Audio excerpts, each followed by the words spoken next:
ইব্রাহিম আলাইহিস সালাম ডাক দিয়ে আমি যুবক, আমি যুবক, তোর কাছে জানতে চাই তোর স্রষ্টার যেহেতু মৃত্যু নাই, সৃষ্টির মৃত্যু আছে, সুতরাং আমি হলাম সৃষ্টি, আমি তোরে বানাইলাম, এখন তোর তো মরণ আছে, আমারও মরণ আছে, আমার যিনি বানাইলেন তার তো মরণ নাই, তোরে যে বানাইলো তার মরণ আছে, তাই তোরে বানাইয়া লাভ কি? জোরে জোরে চিল্লায়া বলা যাবে না মারহাবা। ছোট ছোট মূর্তিগুলো ইব্রাহিম খলিল, আল্লাহর খলিল, গুড়া গুড়া করে ফেলে দিল। যুবক শুনে নাও, সবগুলোকে হত্যা করে বড় মন্দিরে 10 হাত মা দুর্গার ঘাড়ের ভিতরে কোঠাল খানা ঝুলায় পারিয়ে বয়ে আছে। মানুষ মেলা থেকে সে মন্দিরে যায় দেখে রে একটার নাক নাই, একটার হাত নাই, একটার পা নাই, একটার নাক নাই, গলা নাই, মাথা নাই, একদম মাথা ফেটে উঠে রয়েছে। সবাই বলে আমাদের ভগবান কে মারলো, মূর্তিগুলো কে ভাঙলো, বিচার হবে, কঠিন বিচার হবে। সবাই তীর ছুড়ল ইব্রাহিম নবীর দিকে। এই যুবক আমাদের মেলায় যায় না, আর যুবক তো খোদার বন্দেগী করে। ইয়াকা নাবুদু ওয়া ইয়াকা নাস্তাঈন, ইহদিনাস সিরাতাল মুস্তাকিম, সরল সঠিকের পথে যুবক সমস্ত যুবকদের ডাকে। ইব্রাহিমের কাজ, এই কাজ অন্য কেউ করে নাই। ইব্রাহিম কয় ওনার খোদার বন্দেগী করো। আল্লাহ বলেন আল্লাহু আল্লাহু আহাদ আল্লাহুস সামাদ লাম ইয়ালিদ ওয়া লাম ইউলাদ ওয়া লাম ইয়াকুল লাহু কুফুয়ান আহাদ। জোরে জোরে চিল্লায়া বলা যাবে না আল্লাহু আকবার, আল্লাহু আকবার। এ যুবক, কেমন আল্লাহ বলে আমি আল্লাহ, আমার কোন দ্বিতীয় নাই, পৃথিবীর মধ্যে কারো জন্ম দিই নাই, কারো থেকে জন্ম নিই নাই, আসমান জমিনের মধ্যে আমার সমতুল্য, আমার সমকক্ষ কেউ নাই। আমার ভাইয়েরা, আমার বন্ধুরা, আমার সমস্ত লোকজন চলে আসেন আজরের কাছে। আজর ইব্রাহিম খলিলুল্লাহর বাবার কাছে চলে আসলেন, এসে বলে আজর নিশ্চিত এই প্রতিমা গুলো ভাঙছে তোমার ছেলে, এটা ইব্রাহিমের দ্বারা কাজ হয়েছে, ইব্রাহিম নবী, কারণ উনি সাক্ষী দেয় লা ইলাহা ইল্লাল্লাহ, নাই কোন ইলাহ এক আল্লাহ ছাড়া। ইব্রাহিম খলিলুল্লাহ, আমি ইব্রাহিম হলাম আল্লাহর খলিল, আমি হলাম ইব্রাহিম আমার আল্লাহর পয়গম্বর। সুতরাং ইব্রাহিম সে নিজেরে দাবি করে, নবী বলে দাবি করে, আল্লাহর পয়গম্বর বলে দাবি করে। আর আল্লাহ বলে আল্লাহ একজন আছে, উনি কোন দেবতারে আল্লাহ মানে না। আস্তে, কোন মানুষকে দেবতা মানে না, কোন কাউকে মানে না। সুতরাং এই কাজটা করলে ইব্রাহিম নবী করেছে। জোরে জোরে বলেন আল্লাহু আকবার, আল্লাহু আকবার। ইব্রাহিম নবীর কাছে জিজ্ঞাসা তোর বাবা ইব্রাহিম এই কাজটা কে করেছে? ইব্রাহিম নবীকে আমার কাছে জিজ্ঞাসা কেন?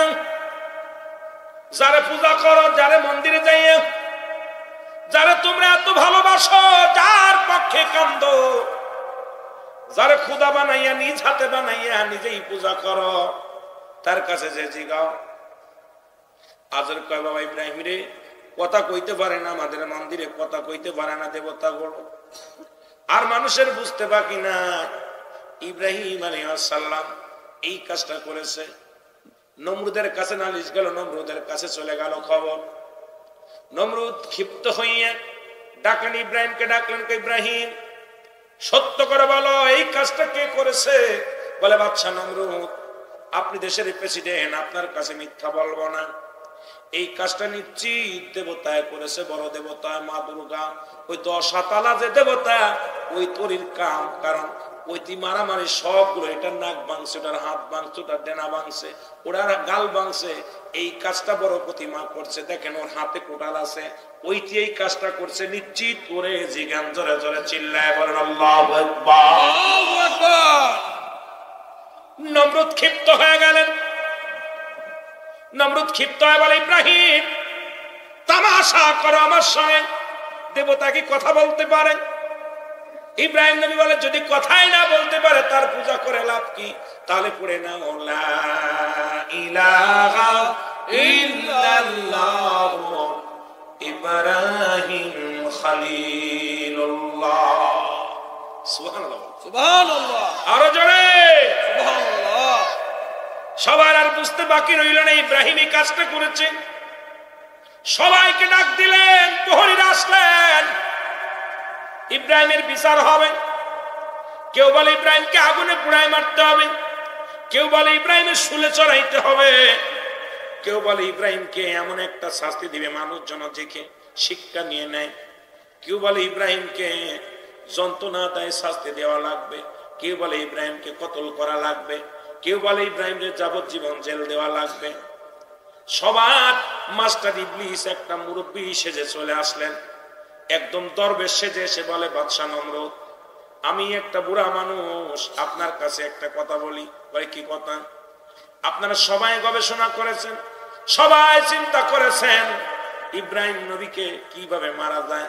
আমার একটা বুদ্ধি আছে, সেই বুদ্ধিটা হলো বিশাল একটা আগুনের কুণ্ড বানান, আর এই কুণ্ডুর মধ্যে ইব্রাহিম নবীকে চিরতরে বিদায় করে দেন। জোরে জোরে চিল্লায়া বলা যাবে না আল্লাহু আকবার। আল্লাহু আকবার। ইবলিসের কথা অনুযায়ী নমরুদ বললেন, তোমরা খড়ির ব্যবস্থা করো। মহল্লার মানুষগুলো বিশাল বিশাল একটা আগুনের কুণ্ড বানাইলেন, খড়ি আনলেন, খড়ি জ্বালানো হলো। ইব্রাহিম নবীকে ফেলানোর জন্য একটা গেট তৈরি করা হলো। এই গেটের মধ্যে নিয়ে ইব্রাহিম নবীকে ফেলে দিবে।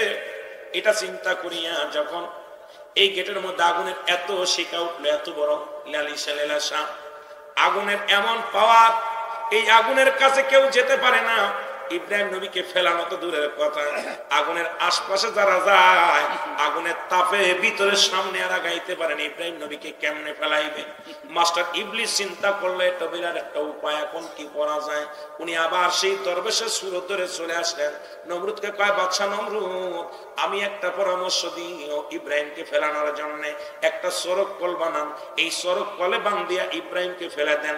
এবার চরক কল বানানো হলো, এই চরক কলে ইব্রাহিমকে বাঁধা হলো, বাঁধিয়া তার উপরে ফেলে দেওয়ার জন্য কি করলেন, তৈরি হলেন। কিন্তু চরক কল উঁচু হয় না, শত শত যুবকেরা ধরে, ইব্রাহিম আলাইহিস সালাম কিছু করতে পারে না। অসংখ্য আল্লাহর ফেরেশতারা ইব্রাহিম আলাইহিস সালামের সাহায্যের জন্য হাত বাড়ায়া দিয়েছে। জোরে জোরে চিল্লায়া বলা যাবে না সুবহানাল্লাহ। দুনিয়ার মুসলমান,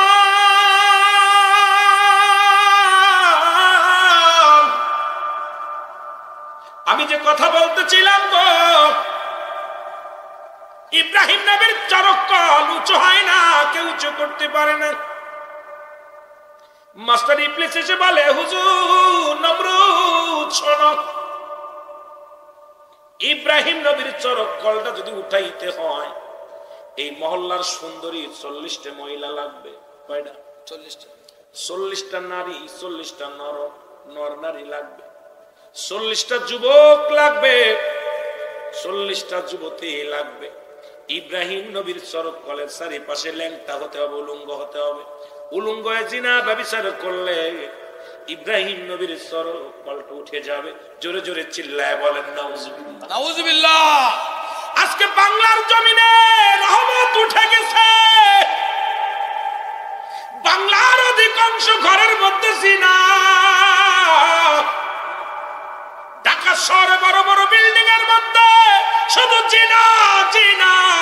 শায়েস্তাগঞ্জে বড় বড় বিল্ডিং এর মধ্যে জিনা, হবিগঞ্জে বিল্ডিং এর মধ্যে জিনা। যেখানে জিনা হয় সেখানে আল্লাহর রহমত উঠে যায়, ফেরেশতারা চলে যায়, গজব নেমে আসে। জোরে জোরে বলেন ঠিক কিনা? আগুনের মধ্যে ফেলাফা, ফেরেশতারা ডাকতে বলে, ইব্রাহিম তুমি হুকুম দাও, আমরা আগুন লিভা দিব। ইব্রাহিম নবী কয় এটা কার হুকুম? এটাকে আল্লাহ বলছে? বলে না, আমরা বলতেছি, আমরা আগুন লিভাইয়া দিব। ইব্রাহিম কয় না না না, আমার আল্লাহ যেটা করে ওটাই হবে, তোমরা কাজে লাগবে না, তোমাদের অপেক্ষা করো। বাতাস বলে ইব্রাহিম আমি আগুন বাতাস দিয়ে লিভাইয়া দিব। ইব্রাহিম কয় না না, আমার আগুন আল্লাহ দেখবে। আল্লাহ দেখে কি না? পানি বলে ইব্রাহিম রে, আমরা মেঘ হইয়া জমিনের মধ্যে পানি নেমে যায়, তোমার আগুনটা শীতল করে দিব। ইব্রাহিম কয় না না, আমার আল্লাহ কি আমি ইব্রাহিমকে দেখে না? যখনই বিপদে পড়বেন আল্লাহ, জোরে বলেন আল্লাহ, আল্লাহর সাহায্য চাবেন। এরা দুইটা প্রাণী অনুমতি ছাড়া দূরে আসলো। একটা হলো ব্যাঙ, আর একটা হলো কাকলাস।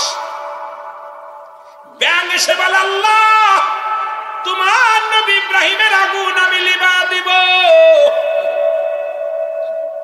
ব্যাঙ এই পার থেকে প্রস্রাব করে ওপারে চলে যায়, এই পাশ থেকে প্রস্রাব করে ও পাশে চলে যায়।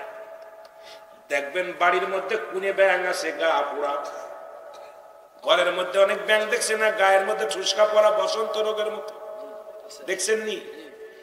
এ মুসলমান, আল্লাহ কয় ব্যাঙ রে, ইব্রাহিম নবীর আগুন যখন ঠান্ডা হয়ে গেল, আমার আল্লাহ কয় ব্যাঙ, ও ব্যাঙ, ব্যাঙ কয় আল্লাহ তোমার ইব্রাহিম নবীর আগুন আমি প্রস্রাব করে লিভাইয়া দিছি। সুবহানাল্লাহ। বন্ধু আগুন কি প্রস্রাবে লেবে? আল্লাহ কয় যাও, তুই আমার বন্ধুর খাতিরে সাহায্যের জন্য আগায় আসছিস, কিয়ামত পর্যন্ত তোদের প্রস্রাব আমি পবিত্র করে দিলাম। সুবহানাল্লাহ। কিয়ামত পর্যন্ত ব্যাঙের প্রস্রাব পবিত্র। আর একটা হলো কাকলা, তার জিহ্বা নাই, গাছের মধ্যে বসে টুকটুক করে আর কয় রক্ত খায়। আপনাদের এলাকায় আছে কি না? দেখলেই মারতে চায়।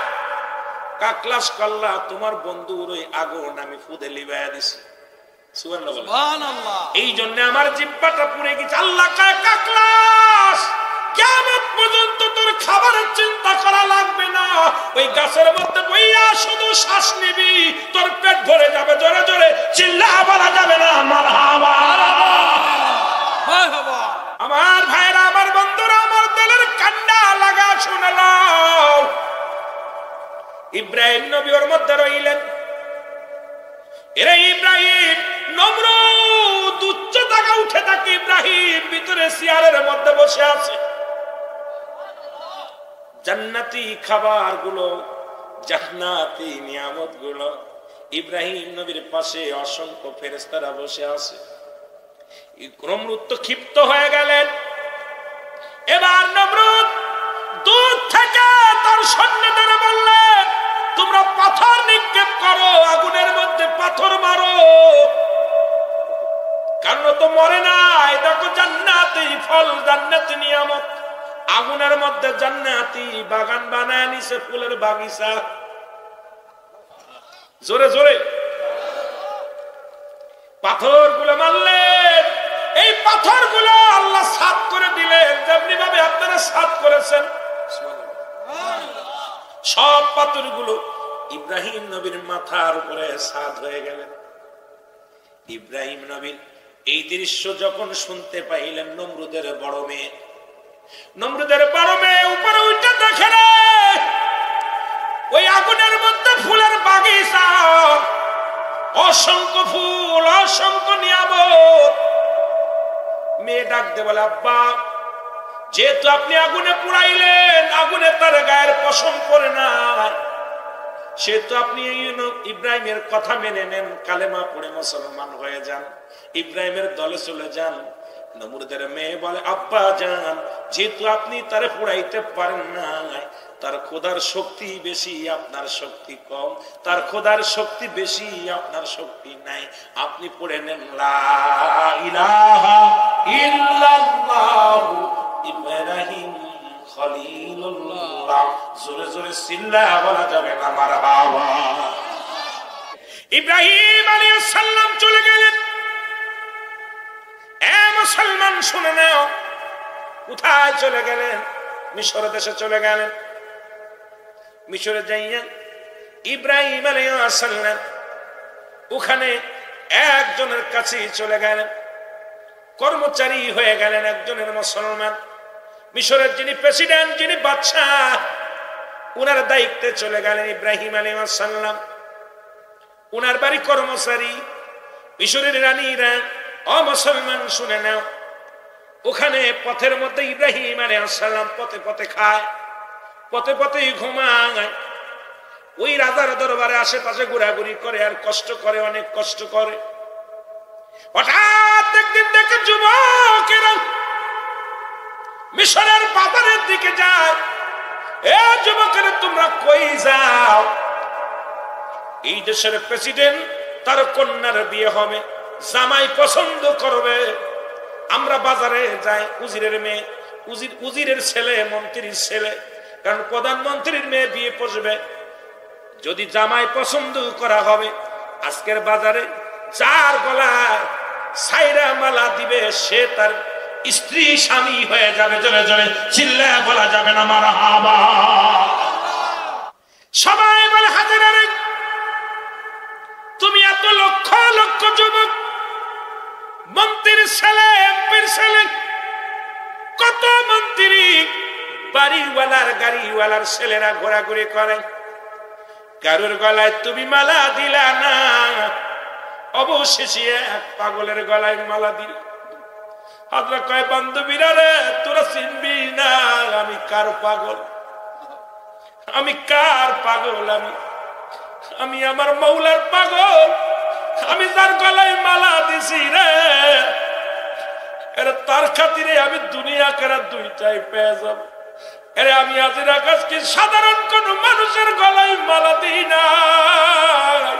তোরা দেখছিস পাগল, আমি দেখছি জান্নাতি যুবক। এই জামানার মহাতাপস, জোরে জোরে চিল্লায়া বলা যাবে না মারহাবা। হাজিরাবাদ বলে, আমি ফেরত দিতে রাজি নই। রাজা বলে, প্রধানমন্ত্রী বললেন, মালা যদি পরিবর্তন না করো, মারে আমি কিঞ্চিত পরিমাণ সম্পদের তোমাকে দিব না, তোমাকে একটা কানা করি দিব না। যদি ফকিরের গলায় মালা দিছো, মালা উঠায় নাও। বলে, বাবা গো, তুমি এই ফকিরের চিনবা না, এ তো দুনিয়ার ফকির নয়, আমার মৌলার ফকির, আমার মৌলার গোলাম। আমি সাধারণ কোন মানুষের গলায় মালা দিয়ে দেয়, আমি যার প্রেমে পাগল বাবা, তারে আমি খুঁজে পেয়েছি, অনেক কষ্ট করে খুঁজে পেয়েছি গো বাবা। তোমরা চিনবা না, তোমরা চিনবা না, আমার এই মনের মানুষটারে তোমরা চিনবা না রে বাবা। ইনি হলো দু জানের একজন, আমার আল্লাহর গোলাম। এর যার গলায় আমি মালা দিছি রে, আমি জান্নাতের আশায় রে বাবা। বিয়ে হয়ে যাবে, এবার ইব্রাহিমকে ডাকতে বলে, ইব্রাহিম, বিয়ে করবো, তোমার কি আছে আমার মেয়ের দেওয়ার মতো?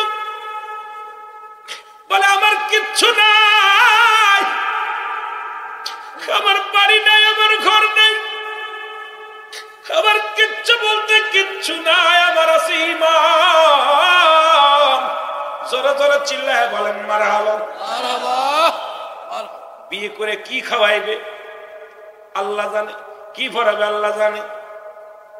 ইব্রাহিম নবী বলেন, আপনি যেহেতু আমার শ্বশুর হবেন, বিয়ে করার পর আপনার কাছে আমার একটা দাবি, আমি আপনার কাছে কিছু বকশিস চাবো। সেই বকশিসটা হলো, আপনার মেয়েকে আমার হাতে দিবেন, আমি আপনার মেয়েকে বিয়ে করব। আমাকে একটা বকশিস দিবেন, বকশিসটা হলো আপনার মেয়ের মাপ করে একটা কাঠের বাক্স বানিয়ে দিবেন, কারণ আমার বিবিকে আমি পর্দার মধ্যে রাখবো। জোরে জোরে চিল্লায়া বলা যাবে না মারহাবা। আমার বিবির চেহারা যেন কেউ দেখে না, যেহেতু আপনার বিয়ে দিয়ে পর আপনার রাজ্যে আপনি আমার রাখবেন না। রাজা বললেন, ঠিক আছে। কাঠের একটা বাক্স বানানো হলো, হাজেরাকে কাঠের বাক্সের মধ্যে ভরা হলো। সুবহানাল্লাহ বলেন না? আর একটু জোরে বলেন। কাঠের বাক্সের মধ্যে ভরা হলো। ইব্রাহিম আলাইহিস সালাম মাথার মধ্যে বিবিকে নিলেন, বিবিকে মাথার মধ্যে নিয়ে হাঁটা শুরু করলেন। কোথায় যাবে, কোথায় বাড়ি, কোথায় ঘর, পাগলের মতো পঙ্গপালের মতো ছুটতে লাগলেন। এদিকে দস্যু ডাকাত রাজা সাধনের লোকেরা, ওই দেশের পাশের রাজ্যের নাম হলো রাজা সাধন। নাম কি? রাজা সাধন। ইনি ছিল পিপাসিত নারী, পিপাসিত। প্রতিদিন একটা করে সুন্দরী নারী পান করত। পিশা ছিল তার জিনা, ব্যভিচার ছিল। যদি কোনো মন্ত্রী, কোনো উজির, কোন সুন্দরী নারী তার কাছে নিয়ে দিত, তাকে বিপুল পরিমাণ অর্থ করি তারে দিয়ে দিত। কারণ যত সুন্দরী মেয়ে তার কাছে নিয়ে দেওয়া যেত, ততই সে ভালো ভালো বকশিস পেত। সারা রাত ভরে ঘুরে ঘুরে ভালো ভালো মেয়েগুলো ধরে ধরে তার কাছে নিয়ে যাওয়া হতো। ইব্রাহিম নবী তার বিবিকে মাথার মধ্যে নিয়ে, মাথায় করে তক্তার মধ্যে নিয়ে হাঁটতে লাগলেন। জোরে জোরে চিল্লায়া বলেন মারহাবা, মারহাবা। ইব্রাহিম নবীর সামনে দেখা গেল পাহারাদার। পাহারাদার বলে, যুবক তোমার মাথায় কি? বলে, কিছু না, আমার দুনিয়ার বড় সম্পদ, এই সম্পত্তি আমি মাথায় করে নিয়ে যাই।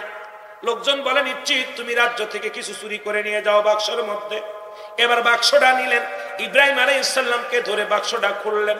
বাক্স খুলে দেখে বাক্সের মধ্যে পৃথিবীর শ্রেষ্ঠ সুন্দরী নারী ওই বাক্সের মধ্যে রয়েছে। জোরে জোরে বলেন আল্লাহু আকবার, আল্লাহু আকবার। প্রহরীদারা চিন্তা করে, এত সুন্দর নারী, এটা যদি রাজা সাধনের কাছে নিয়ে দিতে পারি, অনেক মূল্যবান টাকা পাবো, সম্পদ পাবো, সম্পদ সোনা দানা পাবো। ইব্রাহিম আলাইহিস সালামকে হাতের মধ্যে হ্যান্ডকাপ লাগায় নিয়ে গেলেন। হাজেরা সাহেব কোথায় নিয়ে গেলেন? এ মুসলমান, হাজেরাকেও নিয়ে গেলেন। কোথায় নিয়ে গেলেন? শুনে নেন মুসলমান, শুনে নেন। বিবিকেও নিয়ে গেলেন। এবারে নিয়ে পর, এ বন্ধুগণ শোনো, নিয়ে যখন গেলেন, নিয়ে যাওয়ার পর সুন্দরী বিবি দেখে পাগল হয়ে গেলেন, সুন্দরী মেয়ে দেখে পাগল হয়ে গেলেন। গভীর রাত্রে এবার বললেন, এ মুসলমান, কারে ইব্রাহিম আলাইহিস সালামকে জেলে পাঠায়া দিলেন। জেলের মধ্যে পাঠায়া দিলেন নারী পাচার করার কারণে। একটা কি করলেন? বিনা দোষে ইব্রাহিম আলাইহিস সালামের জেল হয়ে গেল। আর রাতের অন্ধকারে মহিলাকেও, হাজেরাকেও জেল দিয়ে দিলেন, বিবিকেও জেল দিয়ে দিলেন। জেল দেওয়ার পর গভীর মনোযোগ, ইব্রাহিম আলাইহিস সালাম এক ঘরে, বিবি এক ঘরে। গভীর রাত্রি ইব্রাহিম আলাইহিস সালাম কান্দার বলে, আল্লাহ, আমি স্বামী হইয়া যদি আমার বিবির সতীত্ব রক্ষা না করতে পারি, কিয়ামতের ময়দানে আমি কি জবাব দিব? আল্লাহ, আমার বিবি আজকে যদি সতীত্ব নষ্ট হয়ে যায়, আমি জেলখানা থেকে তারে বাঁচাইতে পারলাম না। আল্লাহ, তুমি আমার দয়া করো। আমার আল্লাহ তাআলা ফেরেশতাদের কয়, দুটি ফুল নিয়ে যাও, জান্নাতি দুটি ফুল, একটা গোলাপ ফুল, একটা দিবা হাজরার হাতে, বিবির হাতে, একটা দিবা স্বামীর হাতে। যখন বিবির কথা মনে পড়ে যাবে, ইব্রাহিম আলাইহিস সালামের কাছে একটা ফুল আনলেন। আজকে আপনারা মোবাইল দেখে স্বামী স্ত্রী কত কথা কন, মোবাইলে ইতিহাস আজকে পড়ে নেন বাবা। জান্নাতি ফুলের মধ্যে ফুলের ইতিহাসটা ভালো করে জেনে নেন। জোরে বলেন আল্লাহু আকবার, আল্লাহু আকবার। দুটি ফুল দিলেন হাতের মধ্যে, ডাকতে বলেন, নবী ইব্রাহিম, যখন আপনার বিবির কথা মনে পড়বে, আপনি ফুলের দিকে তাকাইলে আপনার বিবিরে দেখতে পাবেন। আর বিবির কাছে আর একটা ফুল দিলেন, বলেন, ও বিবি, ইব্রাহিমের বিবি, শোনো, তোমার স্বামীর কথা যখন মনে পড়বে, তুমিও ফুলের মধ্যে তাকাবা, সঙ্গে সঙ্গে তোমার স্বামীরে তুমি দেখতে পাবা। জোরে বলেন আল্লাহু আকবার, আল্লাহু আকবার। রাত নির্জন হয়ে গেল, ইব্রাহিম আলাইহিস সালাম বিবির কথা মনে পড়ে গেল। গভীর রাত্রি বিবির জন্য ফুলটার দিকে তখন তাকাইছে, তাকায় দেখে বিবি বসে আছে, নির্জনে বসে আছে। আর রাজা সাধন আস্তে আস্তে করে বিবির ঘরে প্রবেশ করতে গেছে। একটা চিৎকার মেরে দিয়ে বলে, আল্লাহ, আমার বিবির ইজ্জত বাঁচাও। সঙ্গে সঙ্গে রাজা সাধন যখন ঘরের দরজায় গেছে, ঘরের দরজায় যখন গেছে, তখন যখন ধরবে, তখন সঙ্গে সঙ্গে রাজা সাধন, ও মুসলমান শুনে নাও, তার সমস্ত দেহটা, পা দুইটা পাথর হয়ে গেছে। জোরে জোরে চিল্লায়া বলা যাবে না আল্লাহু আকবার, আল্লাহু আকবার। পা দুটি পাথর হয়ে গেছে। খবর গেল উজির বেলায়, হুজুর, হুজুর তো পা দুটি অবাক। চলে গেলেন ইব্রাহিমের কাছে। ইব্রাহিম, ইব্রাহিমের বিবির সর্বনাশ করা সম্ভব হলো না। হাজেরার কাছে বলে, হাজেরা রে, তুমি আমার মা, আমি তোমার সতীত্ব নষ্ট করব না, তুমি আমার মা, তুমি আমারে মাফ করে দাও, আমার জন্য আল্লাহ ভালো করে দেয়। মহিলা মানুষ, দিলের মধ্যে বড় মায়া, মাফ করে দিলেন। সঙ্গে সঙ্গে পা দুটি ভালো হয়ে গেল। আবার পরের রাত্রে চিন্তা করে আজকে কোন দরজা খোলা থাকবে, আজকে যে আমি আঁকড়ে ধরবো। ইব্রাহিম আলাইহিস সালাম আবার ফুলের ভিতর পরে রাত্রে তাকাইছে, তাকায় দেখে রাধা সাধন আস্তে আস্তে করে ঘরের মধ্যে যাবে। এমন সময় দুটি হাত আমার আল্লাহ পাথর বানায় দিছে। এবার আর হাত দুটি আর উঠতে পারে না, দাঁড়ায় আছে। এখন সারা রাত দাঁড়ায় আছে রাধা সাধন দাঁড়ায় আছে। সকালবেলা উজিরা দেখে ওই মহিলার ঘরের মধ্যে দাঁড়ায় আছে রাধা সাধন, দুটি হাত তারা পাথর হয়ে গেছে। এরা দৌড়ায় দেয়, পা ধরায় ধরলেন। আপনার পা ধরায় ধরে কই, মা আপনি আমার মা, আপনি আমার মাফ করে দেন, আর জীবনে ভুল করব না।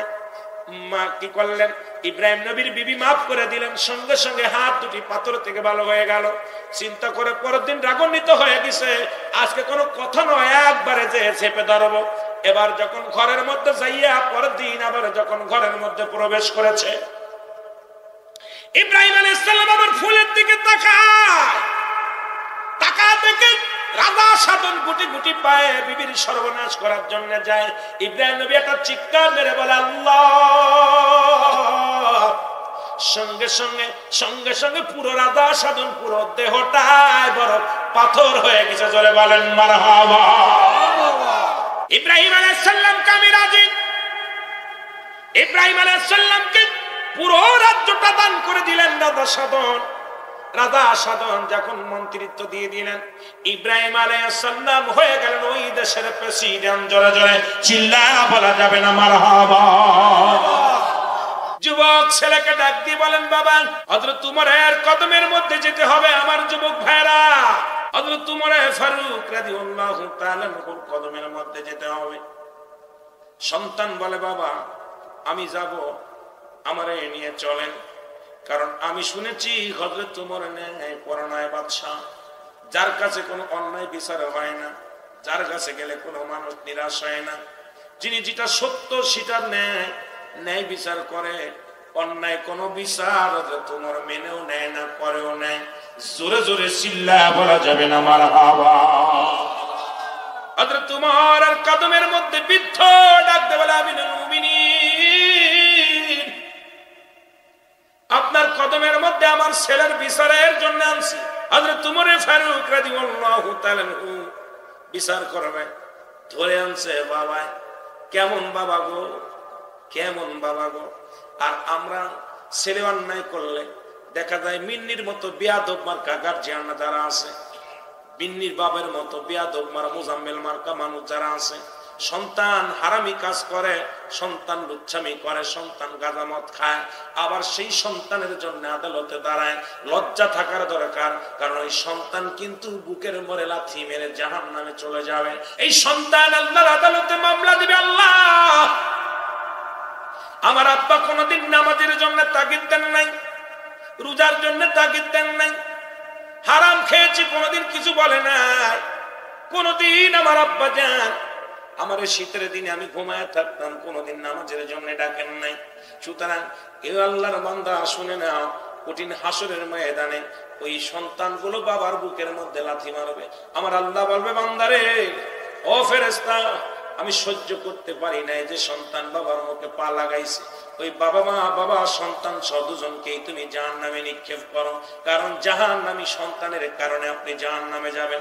যতই আপনি তাসবিহ টেপেন, যতই আপনি কালেমা পড়েন, যতই আপনি নামাজ পড়েন, সমস্ত নামাজ, রোজা, হজ, যাকাত সবকিছু বরবাদ হয়ে যাবে। আপনার আহলে বায়ত যদি না বাঁচাইতে পারেন, বিবি যদি বেনামাজি হয়, সন্তান যদি হারাম করা হয়, যদি মুসলমান ভাই যদি হারাম করা হয়, আল্লাহর আদালতে জবাব দেওয়া সম্ভব হবে না। জোরে বলেন ঠিক কিনা? হযরত উমর ফারুক রাদিয়াল্লাহু তাআলা কদমের মধ্যে বললেন, হুজুর আমিনুল মুমিনিন, আমার সন্তান অপরাধ করেছে, তার বিচারের জন্য আপনার কদমের মধ্যে আসছি। খলিফা হযরত উমর ফারুক বলে, যুবক বিদ্যারে কি অপরাধ করছে বলো? বলে, হুজুর 1 নাম্বার অপরাধ করছে আমার ছেলে। আমার ছেলে 1 নাম্বার অপরাধ করছে, সে দুনিয়ার মধ্যে 1 নাম্বার মানুষ হত্যা করছে।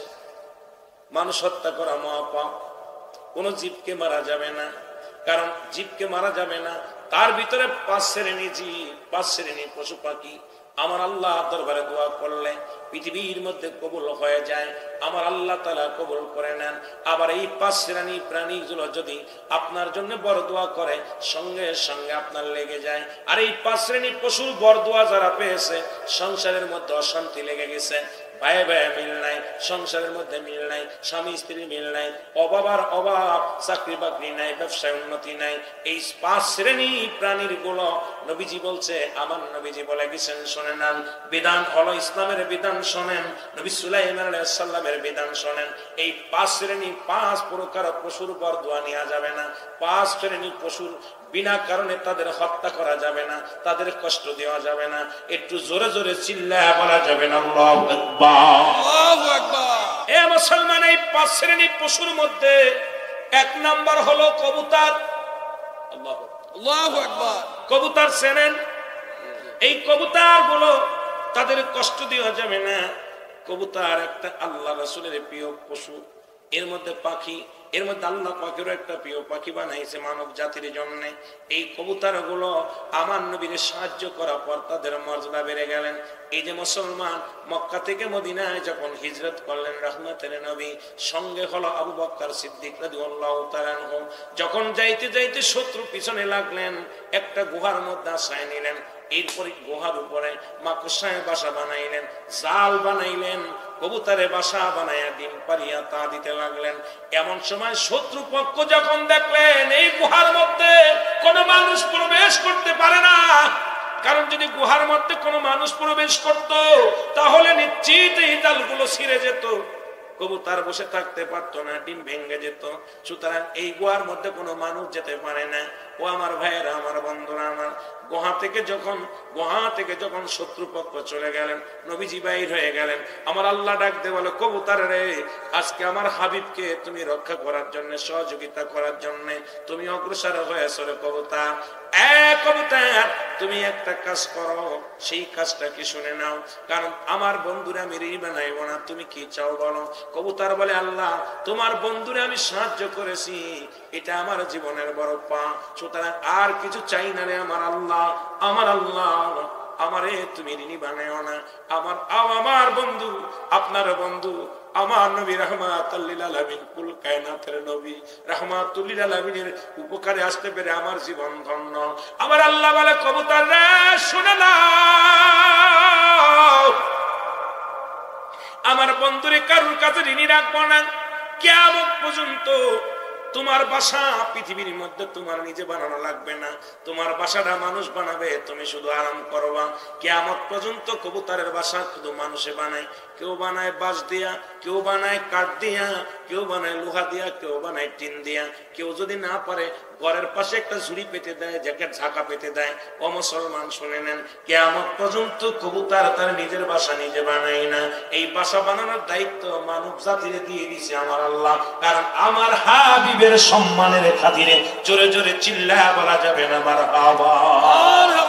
আমার আল্লাহ ডাকতে বলে, মাকড়সা রে, তুই আমার বন্ধুরে সাহায্য করেছিস, আমার হাবিবকে সাহায্য করেছিস, আমি তোকে বকশিশ দিতে চাই, আমি তোকে উপহার দিতে চাই, তুমি নিতে হবে। মাকড়সা বলে, না না, আমি কিচ্ছু চাই না, কারণ কুল কায়নাতের নবী, নবীদের নবী, মাকড়সার নবী, আমার নবী রাহমাতুল লিল আলামিন। জোরে জোরে বলেন মারহাবা, মারহাবা। নবী শুধু মানুষের নবী না, জিন জাতির নবী, মানব জাতির নবী, পশুর নবী, সব কিছুর নবী। ওমা আরসালনাকা ইল্লা রাহমাতাল লিল আলামিন।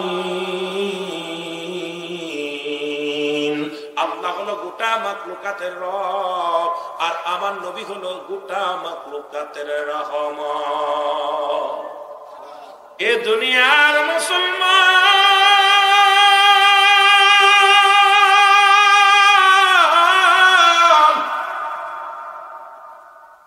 আল্লাহ বলে, মাকড়সা রে, কিয়ামত পর্যন্ত শুধু জাল বানাইবি, তোর খাবারের চিন্তা করা লাগবে না। কিয়ামত পর্যন্ত শুধু মাকড়সা জাল বানাবে। মাকড়সা রাত ভরে জাল বানায়, দিন ভরে ওই জালের মধ্যে মশা মাছি গুলো লেগে যায়। মাকড়সা ঘরে বইয়া বইয়া খায়, খাবারগুলো একা একা ঘরে পৌঁছে যায়। রিজিকের মালিক আল্লাহ। মাকড়সা সম্মান করেছিল আমার নবীরে, আমার আল্লাহ তার ইজ্জত দিয়েছে। জোরে বলেন মারহাবা। এ ভাইরা আমার বন্ধুরা, জাতির পিতা ইব্রাহিম খলিলুল্লাহ যুবক মানুষ, যুব মানুষ, দরদি শোনো, ওনার এলাকায় বিশাল একটা মেলা হয়, সব মানুষ মেলায় চলে যায়। বন্ধুরা এসে বলে, ইব্রাহিম চলো মেলায় যাই। ইব্রাহিম কয় না, আমি মেলায় যাব না, আজকে যেমন আমার বাজানেরা গানের প্যান্ডেলের জন্য টাকা খরচ করে নাই, জান্নাতের জন্য খরচ করেছে। সুবহানাল্লাহ বলো। এমনও যুবক আছে, বাবার কাছ থেকে 500 টাকা নিছে, আব্বা গো মাহফিলে দিব 500 টাকা দাও, 1000 টাকা দাও। স্কুলে যাইতে যাই না 10 টাকা 20 টাকা করে বাঁচায়া জান্নাতের বাগানে দান করেছে। আল্লাহ এই যুবকগুলো কি নিয়েতে দান করেছে? জাতির পিতা ইব্রাহিমের সঙ্গে জান্নাত দিয়ে দিও। জোরে বলেন আমিন। এই ইব্রাহিম নবী ডাক দেখো, যুবকেরা শোনো,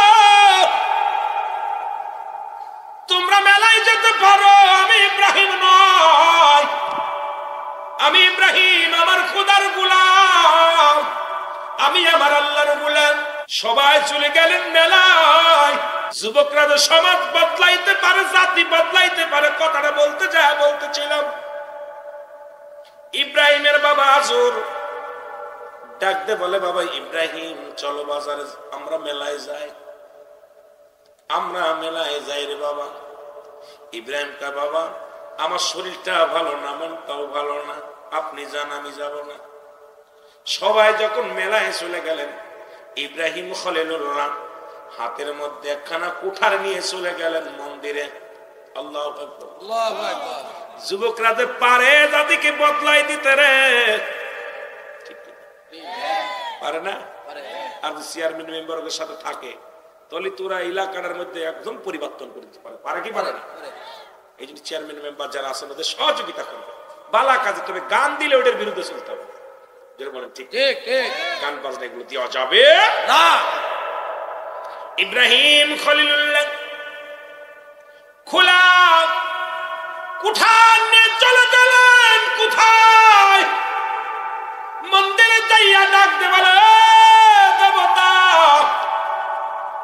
আমার বাবা আজব তোদেরকে পূজা করে, তোদের বানায়, এরা আমি জানতে চাই তোর ভিতরে তো কোনো রূহ নাই, স্রষ্টার কোনো মৃত্যু নাই, সৃষ্টির মৃত্যু আছে, তোদের স্রষ্টা কে? তোদের যিনি স্রষ্টা তারও তো মৃত্যু আছে। আমি জানি স্রষ্টার মৃত্যু নাই, কার নাই? আমার আল্লাহর নাই। সৃষ্টির মৃত্যু আছে, সুতরাং যিনি সৃষ্টি তোরাই তোরে বানাইলো,